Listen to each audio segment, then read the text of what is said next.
ইউটিউবে তুমি অনেক চ্যানেল দেখবে যে সব চ্যানেলে প্রতিটা ভিডিওতে মিলিয়ন মিলিয়ন ভিউজ আসে, কিন্তু তুমি ভিডিও আপলোড দিলেই নো ভিউজ। তোমার প্রথম কিছু ভিডিওতে 50-100 ভিউজ আসলেও পরবর্তী সব ভিডিওতে 0 ভিউজ, 0 ইমপ্রেশন। তাদের প্রতিটা ভিডিও মিলিয়ন হিট করলেও তোমার ভিডিও কেন 50-100 বা 0 ভিউজই আটকে থাকে? এর একটাই কারণ, তুমি তোমার চ্যানেলে এমন কিছু মিস্টেক করছো যার কারণে তুমি তোমার ভিডিওতে ভিউজ আনতে পারছো না। আজকে ভিডিওটা একটু বড় হতে পারে, বাট আমি গ্যারান্টি দিচ্ছি তুমি যদি আমার বলা মিস্টেকগুলো সংশোধন করে ভিডিও আপলোড দাও তাহলে তোমার ভিডিও মিলিয়ন হিট করবে। আজকে আমি তোমাদের 6টা মিস্টেকের কথা বলবো, তুমি কমেন্টে বলে যাবে তুমি এর মধ্যে কোন মিস্টেক তোমার চ্যানেলের সাথে করেছো। 4 ও 5 নং খুবই গুরুত্বপূর্ণ। একটা প্রফেশনাল ইউটিউব চ্যানেল ক্রিয়েট করতে হলে অনেকগুলো ধাপ অনুসরণ করতে হয়। প্রফেশনাল চ্যানেল খোলার প্রথম শর্ত হলো একদম নতুন একটা জিমেল ক্রিয়েট করা। অনেকেই তো ইউটিউবে এসে পুরাতন জিমেল দিয়ে কোনোভাবে একটা চ্যানেল ক্রিয়েট করে ভিডিও আপলোড দেওয়া শুরু করে। শর্ট ভিডিও ভাইরালের জন্য এডিটিং খুবই গুরুত্বপূর্ণ। তুমি প্রথমে এইসব বড় বড় ক্রিয়েটরদের ভিডিওগুলো দেখো, শেখাবে 1 2 জাম্প। কি বুঝলে? কিছু না বুঝলে আমি বুঝিয়ে দিচ্ছি। ভিডিওগুলি ফুল ফ্রেমে। কিছু কিছু ক্রিয়েটররা ভিডিও আপলোড দেয় তাদের উপরে ও নিচে ফাঁকা থাকে। আসলে এটা শর্ট ভিডিওর রেশিওই না, তাই তার ভিডিও শর্ট ফিডে যায় না। শর্ট ভিডিও যদি শর্ট ফিডে না যায় তবে ভিউজের অবস্থা এমনটাই হবে। তাই ভিডিও এডিটিং এর সময় অবশ্যই ভিডিওটি ফুল ফ্রেমে রাখবে। তুমি যে অ্যাপস দিয়ে ভিডিও এডিট করো প্রথমে রেশিও অপশনে 9:16 সিলেক্ট করে দিবে। এরপরে এডিট করা শেষে এক্সপোর্ট করার সময় রেজলিউশন সর্বোচ্চ যেটা তোমার ফোনে সাপোর্ট করে সেটা সিলেক্ট করে ফ্রেম রেট 30 সিলেক্ট করে দিবে। এর নিচে আছে বিট রেট, এটা হাই করে দিয়ে ভিডিও এক্সপোর্ট করবে। একটা শর্ট ভিডিও ভাইরালের পিছনে ইউটিউব দুইটা জিনিস ফলো করে, এবিডি ও SR. ABD means average view duration, SR means swipe rate. তুমি যখনই এদের সিস্টেমটা বুঝতে পারবে তখনই তোমার ভিডিওতে ভিউজ আসা শুরু করবে। তোমার মনে প্রশ্ন আসতে পারে ভিডিওতে এবিডি ও এসআর কত পার্সেন্ট থাকলে ভিডিও ভাইরাল হয়? এটা জানার আগে তোমাকে আরেকটা জিনিস ভালোভাবে বুঝতে হবে। মনে করো তোমার ভিডিও 10 সেকেন্ডের, সেই ভিডিওতে এবিডি আসছে 100% বা তারও বেশি। অন্যদিকে এই ভিডিওর ডিউরেশন 1 মিনিট, এই ভিডিওর এবিডি 70%। তোমাকে 5 সেকেন্ড সময় দিলাম, তুমি বলো এখানে কোন ভিডিওটাতে ইউটিউব বেশি ইমপ্রেশন দিবে?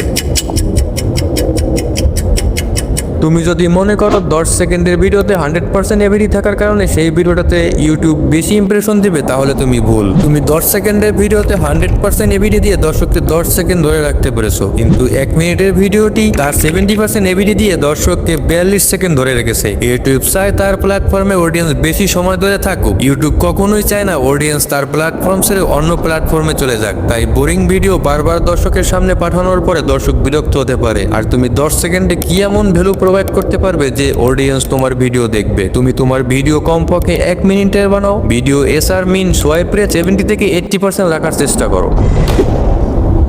রং অডিয়েন্স তোমার চ্যানেলকে কমপ্লিটলি ফ্রিজ করে দেয়। তোমার চ্যানেলে ভিউজ না আসার পিছনে রং অডিয়েন্স কিভাবে দায়ী সেটা তোমাকে আগে জানতে হবে। তুমি যখনই একটা ভিডিও আপলোড দাও ইউটিউব তখনই তোমার ভিডিও কিছু স্মল অডিয়েন্সকে পাঠায়। সেখান থেকে ইউটিউব অ্যালগরিদম তোমার ভিডিওর জন্য সঠিক অডিয়েন্স খোঁজার চেষ্টা করে। মনে করো তোমার গেমিং ভিডিও আপলোডের পরে ইউটিউব সেই ভিডিওকে প্রথমে এমন একজনকে পাঠালো যে কিনা কুকিং ভিডিও পছন্দ করে। সে যদি তোমার ভিডিওটা দেখে তাহলে ইউটিউব কুকিং ভিডিও পছন্দ করে এমন আরো 4 জনের কাছে তোমার ভিডিওটি পাঠাবে। কিন্তু সেই 4 জন থেকে কেউ তোমার ভিডিওতে ক্লিকই করলো না, বা করলেও 2-4 সেকেন্ডের মধ্যে ভিডিও সোয়াইপ করে দিল। এতে তোমার ভিডিওর এবিডি ও এসআর দুটোই খারাপ হবে। পরে ইউটিউব সেই ভিডিওই আবার অন্য এক অডিয়েন্সকে পাঠায় যে কিনা ব্লগ ভিডিও পছন্দ করে। সেও তোমার ভিডিও সোয়াইপ করে দিলে সেই ভিডিও আবার ইউটিউব এক গেমিং পছন্দ করে এমন অডিয়েন্সকে পাঠায়। সে যখনই ভিডিও সম্পূর্ণ দেখে লাইক কমেন্ট করে তখনই ইউটিউব আরো 4 জন গেমিং অডিয়েন্সকে সেই ভিডিওকে পাঠায়। ইউটিউব ঠিক এই প্রক্রিয়ার মাধ্যমে তোমার ভিডিওর জন্য রাইট অডিয়েন্স সিলেক্ট করে। কিন্তু তুমি তো তোমার গেমিং ভিডিও আপলোডের পরে তার লিঙ্ক বন্ধু আত্মীয় সবার কাছে শেয়ার করা শুরু করো। তুমি যাদের লিঙ্ক শেয়ার করো তাদের সবাই তো গেমিং ভিডিও পছন্দ নাও করতে পারে, কিন্তু তুমি লিঙ্ক পাঠানোর কারণে সে হয়তো ফুল ভিডিওটা ওয়াচ করলো, আর সেখান থেকেই তোমার ভিডিওর রং অডিয়েন্সের এন্ট্রি হয়। তখন থেকেই তোমার চ্যানেলে তুমি নো ভিউজের সমস্যায় পড়ো। শর্ট ভিডিওতে অডিয়েন্সকে ধরে রাখতে হলে তোমাকে স্টোরি টেলিং ইমপ্রুভ করতেই হবে। যদি তোমার ভিডিওতে 0 ভিউজের সমস্যা থাকে তুমি ভিডিওর জন্য ওয়ার্ড বাই ওয়ার্ড স্ক্রিপ্ট লিখতে পারো যাতে ভয়েস রেকর্ডের সময় কোনো প্রকার সমস্যা না হয়। সেই সাথে তোমাকে 3 সেকেন্ড রুলসও মানতে হবে। শর্ট ভিডিওর প্রথম 3 সেকেন্ড লং ভিডিও টাইটেল ও থাম্বনেলের কাজ করে। তোমাকে প্রথম 3 সেকেন্ডে এমন কিছু বলে অডিয়েন্সকে ভিডিওতে হুক করতে হবে যেন অডিয়েন্স ভিডিও শেষ না হওয়া পর্যন্ত অপেক্ষা করে। হুক করার জন্য তোমাকে বেশি কিছু করতে হবে না। ভিডিওতে তুমি যেটা দেখাবে সেটাকে প্রথম 3 সেকেন্ডের মধ্যে চ্যালেঞ্জ হিসেবে দেখাও। এরপরে কাজটা করতে গিয়ে কি কি সমস্যা, কি কি চ্যালেঞ্জের মুখোমুখি হয়েছো এবং কিভাবে তার সমাধান করেছো সেটা বলো। ফাইনালি রেজাল্ট দেখাও। তুমি প্রথমে এই ভিডিওটা দেখো। वो बिना टच किए सॉल्व कर सकते हैं। अब आप ये सोच रहे होगे कि ये कैसे होगा, तो ट्विस्ट है, इसको लेके हम वर्चुअली पीसी के अंदर सॉल्व करने का ट्राई करेंगे। मतलब गेम पूरा ही अलग, क्योंकि यहाँ पे इसे कंट्रोल करना सबसे बड़ी प्रॉब्लम होगी। कौन सी साइड किधर चली जाती है पता ही नहीं चलता। और ऊपर से मैं इतना भी प्रो नहीं, ये वाला भी मैं एल्गोरिथम से सॉल्व करता हूँ। इसमें तो बस 2 मिनट लगते हैं, बट इसको देखते हैं कि कितना टाइम लगता है। वेल, जितना सोचा था ये उतना ही ज्यादा कंफ्यूजिंग होते जा रहा था, लेकिन सॉल्व तो हो रहा था।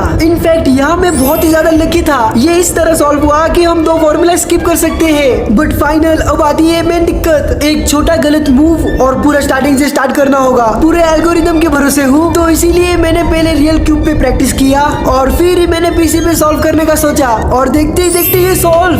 बस 23 मिनट्स लगे। এখানে প্রথমে সে একটা চ্যালেঞ্জ দিছে, এরপরে কাজটি করতে কি কি সমস্যা ফেস করেছে সেগুলো বলেছে, সর্বশেষ রেজাল্টটা দেখিয়েছে। এছাড়াও তোমার ভিডিওগুলো তুমি পার্ট আকারে বানাতে পারো, পরবর্তী পার্টের জন্য ইন্টারেস্ট রেখে প্রথম পার্ট শেষ করবে, এতে দর্শক পরবর্তী পার্টের জন্য হলেও তোমার চ্যানেল সাবস্ক্রাইব করে রাখবে। এখন পর্যন্ত বলা সবকিছু ঠিক থাকার পরেও যদি তোমার চ্যানেলে 0 ভিউজ আসে, তাহলে তুমি চ্যানেলে কনসিস্টেন্সি মেনটেন করো না। তুমি প্রথমে কিছু ভিউজ পেতে, কিন্তু এখন ভিউজ না আসার কারণে ডিমোটিভেট হয়ে ভিডিও আপলোড দেওয়া বন্ধ করে দিছো। আগে প্রতিদিন একটা ভিডিও আপলোড দিতে, এখন সপ্তাহেও একটা ভিডিও আপলোড দাও না। এভাবে চ্যানেলে কাজ করলে চ্যানেল কখনোই গ্রো করবে না।